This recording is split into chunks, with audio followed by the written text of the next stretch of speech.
Hello friends, bye academy में आपका स्वागत है। कैसे हैं आप सभी? आशा करता हूं आप लोग अच्छे होंगे। आज हम इस क्लास में पॉलिटी का एक लेक्चर लेने वाले हैं। क्लास 6 ये होने वाली है। 5 क्लास हम देख चुके हैं। 5 क्लास हमारी किस पे थी? हमारी पॉलिटी की एनसीईआरटी क्लास 9th चल रही थी, जिसमें हम लोकतांत्रिक राजनीति भाग 1 देख रहे थे। तो हमने पहला चैप्टर तो पूरा कवर कर लिया, लोकतांत्रिक राजनीति हमने देख लिया, लोकतंत्र क्या और लोकतंत्र क्यों, ये वाला टॉपिक हम देख चुके हैं। उसके बाद अब हम आज शुरू करने वाले हैं दूसरा अध्याय, जिसका नाम है संविधान निर्माण। तो ये हम क्यों पढ़ने वाले हैं, इसके लिए हम सबसे पहले सिलेबस पे जाते हैं। सिलेबस की जब हम पीडीएफ देख रहे थे तो ऑफिशियल सिलेबस में कॉन्स्टिट्यूशन पे अगर हम आते हैं तो कॉन्स्टिट्यूशन में हमने क्या क्या देखा था? पहले तो हमने ये डेमोक्रेसी वाला टॉपिक देखा था। तो डेमोक्रेसी का कॉन्सेप्ट ये हमारा 9th क्लास का पहला चैप्टर था। तो इसे तो हम देख चुके हैं, मतलब आपका एक टॉपिक पूरा कवर हो चुका है। इसके पीवाईक्यूज हम बाद की वीडियोस में करेंगे। अब हम क्या देखने वाले हैं? अगर अगले टॉपिक पे आए, इंडियन कॉन्स्टिट्यूशन वाले टॉपिक पे आए, तो इसमें पहला टॉपिक है फ्रेमिंग ऑफ द कॉन्स्टिट्यूशन। तो ये वाला टॉपिक हम आज की वीडियो में देखने वाले हैं। इसे हम ब्रीफ में नहीं देखेंगे, क्योंकि ब्रीफ में 11th क्लास की एनसीईआरटी में देखेंगे। अभी यहां पर हम क्या देखने वाले हैं? नॉर्मल टॉपिक देखने वाले हैं, जो 9th क्लास की एनसीईआरटी का दूसरा चैप्टर आपको कवर करके देगा। ओके, तो अब हम टॉपिक पे वापस आते हैं। तो इसमें हम पढ़ने क्या वाले हैं? संविधान निर्माण में हम क्या क्या पढ़ेंगे? सबसे पहले तो हम ये देखेंगे कि लोकतांत्रिक राजनीति में किस तरह से संविधान कार्य करता है। उसके लिए एक एग्जांपल लेंगे। लेटेस्ट संविधान किसका बना है? दक्षिण अफ्रीका का संविधान बना है। तो दक्षिण अफ्रीका के संविधान के बनने की पूरी प्रक्रिया, उसके पीछे के कारणों को जानने की कोशिश करेंगे। उसके बाद हम आएंगे भारत में संविधान निर्माण किस प्रकार हुआ और किस तरह से आजादी के बाद हमारे संविधान का निर्माण किया गया। इसके बाद हम देखेंगे संविधान के कुछ बुनियादी तत्व कि संविधान आखिर करता क्या है। एक लोकतंत्र में, लोकतांत्रिक देश में संविधान की क्या आवश्यकता है, इसके बारे में हम इस वीडियो में चर्चा करेंगे। ठीक है, इस वीडियो में नहीं करेंगे, अगले अगले पार्ट्स आते जाएंगे दूसरे चैप्टर के, तो उसमें आपको देखना है। इसमें हम क्या देखने वाले हैं? इसमें हम दक्षिण अफ्रीका के बारे में देखने वाले हैं। तो सबसे पहले तो संविधान की ही बात करते हैं। आखिर ये संविधान है क्या? तो संविधान कुछ नियमों का सम्मिलित रूप है। संविधान एक बुक है, उसमें कुछ नियम लिखे गए हैं। तो ये नियम किसके लिए लिखे गए हैं? ये नियम नागरिकों और सरकार के लिए लिखे गए हैं। अब नागरिक कौन होते हैं? नागरिक वो लोग होते हैं जो एक देश में रहते हैं और उस देश का पर्टिकुलर हिस्सा होते हैं। जैसे कि अगर आप भारत में रहते हैं तो आपको उस देश की नागरिकता प्राप्त होगी, मतलब आप भारतीय हैं और भारत के नागरिक हैं। तो अगर भारत की बात की जाए तो भारत का नागरिक मतलब हम लोग, आप लोग, ये सभी लोग और इस भारत में कार्य करने वाली सरकार, ठीक है, शासन प्रणाली, इन दोनों के लिए नियम तय किए गए हैं। और ये नियम कहां लिखे गए हैं? संविधान में सम्मिलित रूप से लिखे गए हैं। अब ये क्या है? एक विशेषता है संविधान की कि देश का सर्वोच्च कानून है ये। ठीक है, इसमें क्या क्या लिखा हुआ है? नागरिकों के अधिकार, सरकार की शक्तियां और उनके कामकाज के तौर तरीके भी लिखे गए हैं। और इसी से ही निर्धारण होता है कि सरकार किस तरह से कार्य करेगी, सरकार किस तरह से बनेगी, फ्रेमिंग कैसे होगी सरकार की, और सरकार को कौन कौन से अधिकार हैं, लोगों को कौन कौन से अधिकार हैं, सरकार के क्या दायित्व हैं, लोगों के क्या दायित्व हैं। ये सारी बातें कहां लिखी गई हैं? संविधान में लिखी गई हैं। तो ये हम सब पढ़ने वाले हैं। अब आते हैं दक्षिण अफ्रीका में लोकतांत्रिक संविधान। तो दक्षिण अफ्रीका का हम बैकग्राउंड जानने की कोशिश करते हैं। जैसे ही हमारे दिमाग में दक्षिण अफ्रीका आता है, वैसे ही महात्मा गांधी हमारे दिमाग में जरूर आते होंगे। महात्मा गांधी का वो एक इंसिडेंट था कि उन्हें ट्रेन से उतार दिया था। वो फर्स्ट क्लास ट्रेन में सफर कर रहे थे और उन्हें ट्रेन से उतार दिया था। तो वहां से हमें पता चलता है कि दक्षिण अफ्रीका में किस तरह की नीति थी? रंग भेद की नीति थी। तो वहां पर एक प्रसिद्ध, जैसे यहां पर महात्मा गांधी हैं, वहां पर एक नेता थे नेल्सन मंडेला। नेल्सन मंडेला गोरों की सरकार का विरोध करने वाले प्रमुख नेता थे दक्षिण अफ्रीका के। ठीक है। तो यहां पर जो गोरों की सरकार थी, जैसे अपने यहां पर क्या था, एक कॉन्सेप्ट समझ लेते हैं। भारत में किस तरह का शासन था ब्रिटिश का?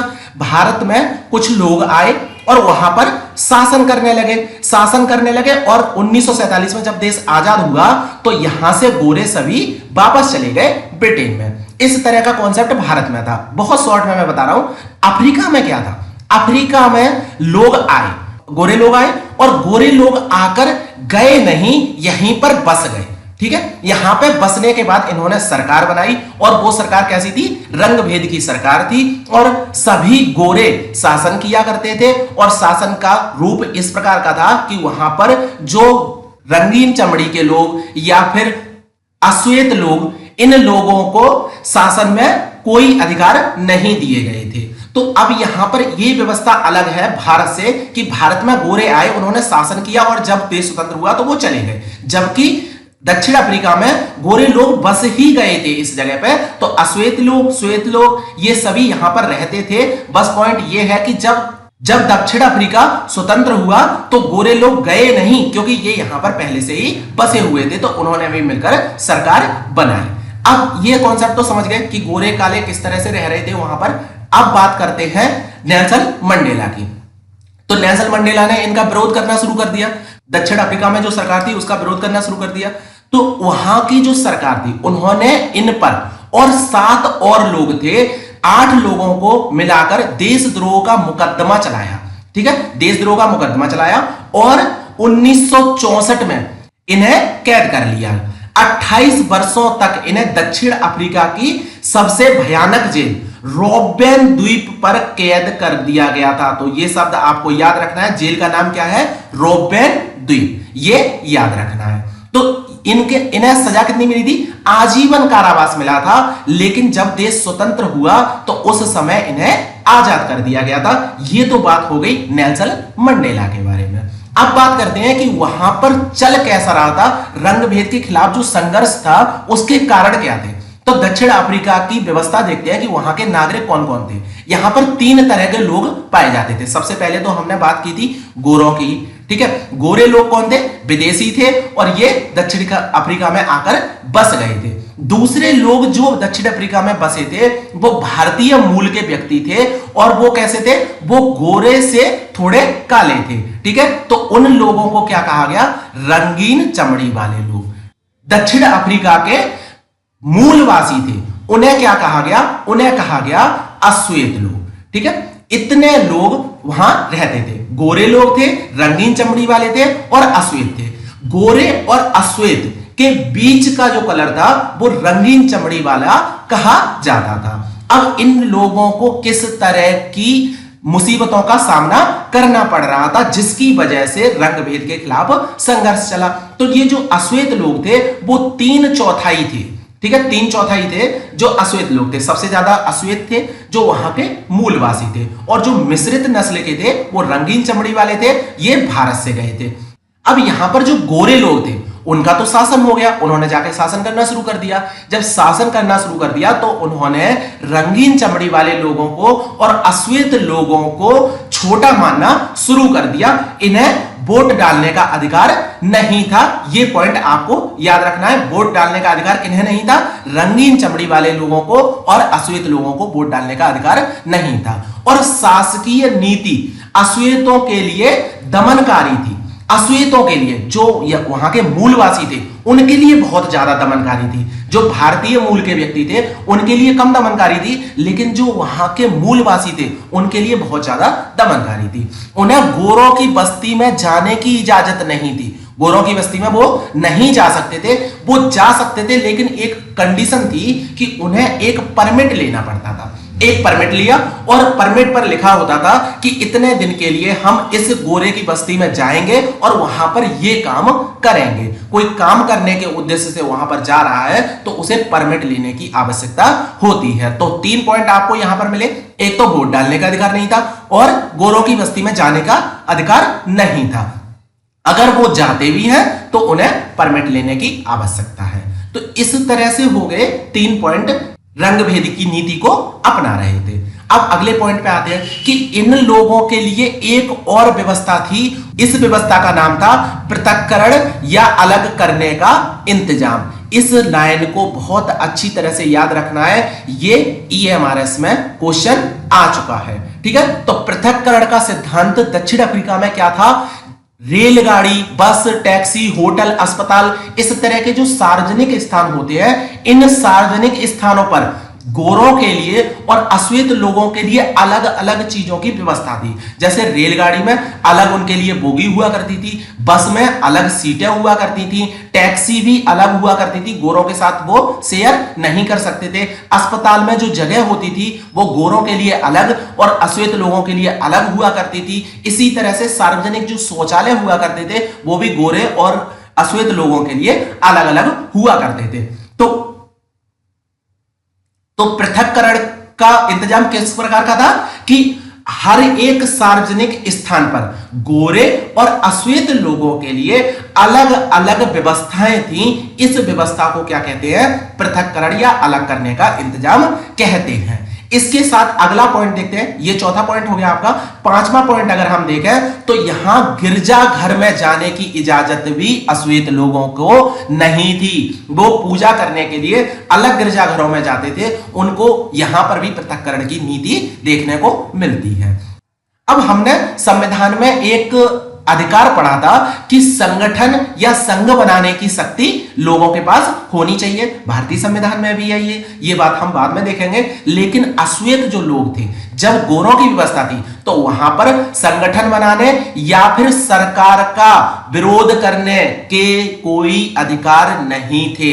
ये भी पॉइंट आपको याद रखना है। छठवां पॉइंट है ये, क्या है कि अश्वेत लोगों को संगठन या संघ बनाने का और इसके साथ गोरों द्वारा किए जाने वाले दमन का विरोध करने का कोई अधिकार नहीं था। तो ये पॉइंट हम समझ गए। अब बात करते हैं कि ये शुरुआत कहां से हुई। अब शुरुआत हुई विद्रोह की। 1950 से ही अश्वेत लोगों ने और जो रंगीन चमड़ी वाले लोग थे उन्होंने मिलकर क्या करना शुरू कर दिया? संघर्ष करना शुरू कर दिया। और इस प्रणाली को क्या नाम दिया? रंग भेद की प्रणाली। रंग भेद की प्रणाली क्यों कहा? क्योंकि यहां पर रंग के हिसाब से भेदभाव किया जाता था कि रंगीन लोग जो होते हैं या अश्वेत लोग जो होते हैं, रंगीन लोग और अश्वेत लोग इनके पास कम अधिकार है, जबकि जो गोरे लोग हैं उनके पास बहुत ज्यादा अधिकार है। तो इसी प्रणाली को क्या कहा गया? रंग भेद की प्रणाली कहा गया। तो इसके लिए क्या किया इन्होंने?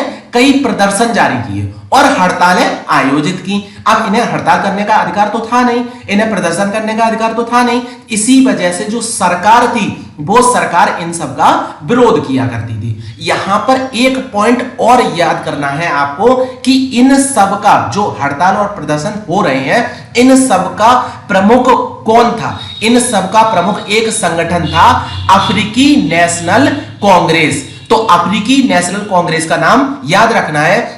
भेदभाव की प्रणाली को खत्म करने के लिए कौन सा संगठन सबसे आगे आया? तो वो था अफ्रीकी नेशनल कांग्रेस। अब एक क्वेश्चन बनता है कि अफ्रीकी नेशनल कांग्रेस के साथ कौन कौन से संगठन शामिल हुए, कौन कौन से लोग शामिल हुए, ये क्वेश्चन आ सकता है। ये मेरे हिसाब से इंपॉर्टेंट है कि ये क्वेश्चन आएगा आपके लिए कि जो अफ्रीकी नेशनल कांग्रेस था उसके साथ साथ कौन कौन से संगठन थे जिन्होंने रंग भेद के खिलाफ नीति में हिस्सा लिया था। तो इसमें थे मजदूर संगठन, उसके साथ साथ कम्युनिस्ट पार्टी।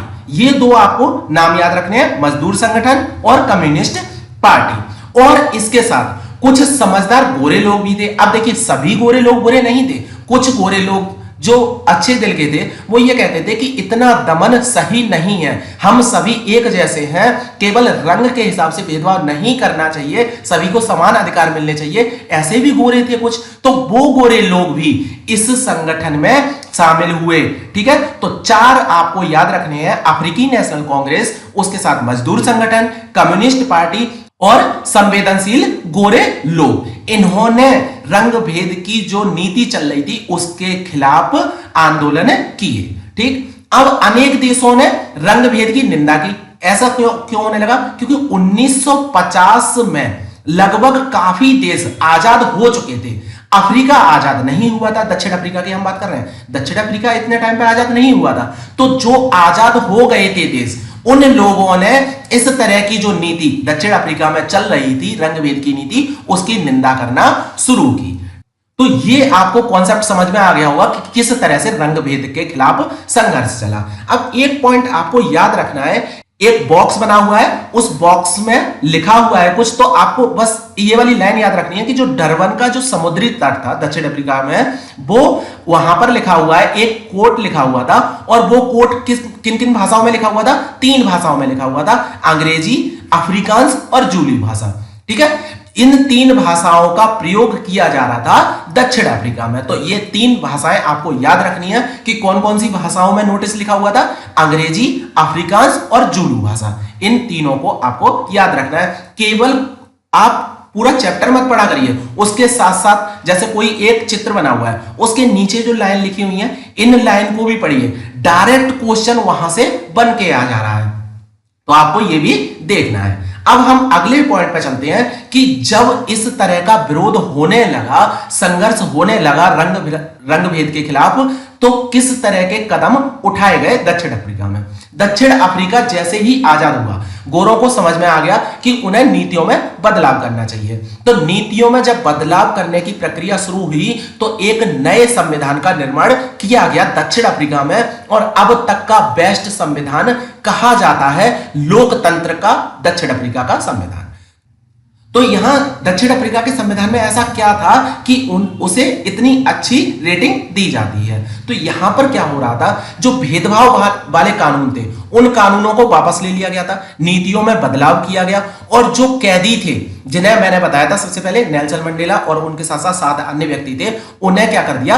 आजाद कर दिया। और इस आजादी को कितने टाइम हो गए थे? 28 साल। वो 28 साल जेल में रहे, और 26 अप्रैल 1994 की मध्य रात्रि को दक्षिण अफ्रीका कैसा देश बन गया? गणराज्य बन गया। ये आपको याद रखना है, और यह दुनिया का नया लोकतांत्रिक देश भी बन गया। तो दक्षिण अफ्रीका में जब सुधार हुआ, तो किस तरह का शासन आया? वहां पर लोकतांत्रिक शासन आया, वो एक गणराज्य बना, लोगों को समान अधिकार दिए गए। अब यहीं पर नेल्सन मंडेला ने क्या किया? उन्होंने एक बात कही कि देखिए, हमारे ऊपर गोरों ने क्या किया? दमन किया। अब हमें सरकार मिली अपने हाथ में, अब बहुमत की सरकार हम बना सकते हैं। जब बहुमत की सरकार बनेगी, तो जो वहां के अश्वेत लोग हैं, वो किन्हें वोट करेंगे? वो अश्वेत लोगों को वोट करेंगे, और अश्वेत सरकार बनेगी। जाहिर सी बात है कि अश्वेत सरकार बननी चाहिए। अश्वेत लोगों की सरकार बन गई। अब उन्होंने क्या करना शुरू कर दिया कि वो दमन करना शुरू कर दे गोरे लोगों पर। जिस तरह से उन्होंने दमन झेला है इतने सालों तक, गोरे लोगों का दमन झेला, वैसे ही वो गोरे लोगों पर दमन करना शुरू कर दे। नेल्सन मंडेला ने कहा कि इस तरह की नीति हम नहीं अपनाएंगे। जो आज से पहले की बातें थी, उन्हें हम दोनों को ही भूल जाना चाहिए। गोरे लोगों को भी भूल जाना चाहिए, और अश्वेत लोगों को भी भूल जाना चाहिए कि इससे पहले किस प्रकार की नीतियां थी। अब जो नीतियां लागू होंगी, उसमें गोरे और अश्वेत लोग, इसके साथ साथ रंगीन चमड़ी वाले लोग, महिलाएं, इन सबको समान अधिकार मिलेंगे। तो ये सबसे बड़ा पॉइंट है कि एक ऐसी सरकार जिसने दमन किया लोगों पर, अब दमन जो झेल रहे हैं, उनकी सरकार बनी, तो वो सरकार लोकतांत्रिक सरकार बनी, वो सरकार दमनकारी सरकार नहीं बनी। यही दक्षिण अफ्रीका के संविधान की सबसे बड़ी विशेषता है। ठीक है, तो इस सरकार को क्या कहा गया? इस सरकार को मिलीजुली सरकार कहा गया। मिलीजुली सरकार क्यों कहा गया? क्योंकि इसमें गोरे लोग भी थे, इसमें रंगीन चमड़ी वाले भी लोग थे, और इसमें अश्वेत लोग भी शामिल थे। तो सभी लोगों को मिलाकर एक शासन व्यवस्था बनाई गई। अब इसमें क्या क्या चीजें मिल रही हैं? देखो, इसमें नस्लों तथा स्त्री पुरुष की समानता होनी चाहिए। नस्ल मतलब जो अभी हमने बताया, रंगभेद वाला जो पॉइंट था, वो नस्ल कहलाता है। ठीक है, नस्ल कैसी कि अरे ये तो रंगीन लोग हैं, ये अश्वेत लोग हैं, तो ये नस्ल कहलाता है। और स्त्री और पुरुष का तो आपका पता ही है कि महिलाएं और पुरुष जो होते हैं, उनके बीच में भी असमानता देखने को मिलती है। कामकाज की असमानता होती है, उनके अधिकारों की असमानता होती है। तो इस तरह की असमानता को दूर करने की बात कही गई। तो नस्लों और स्त्री पुरुष को समानता मिलनी चाहिए। लोकतांत्रिक मूल्यों, सामाजिक न्याय और मानवाधिकारों पर आधारित नए संविधान का निर्माण किया गया। और यह संविधान कहां का था? दक्षिण अफ्रीका का संविधान था। तो यहां पर कौन कौन सी चीजें थी?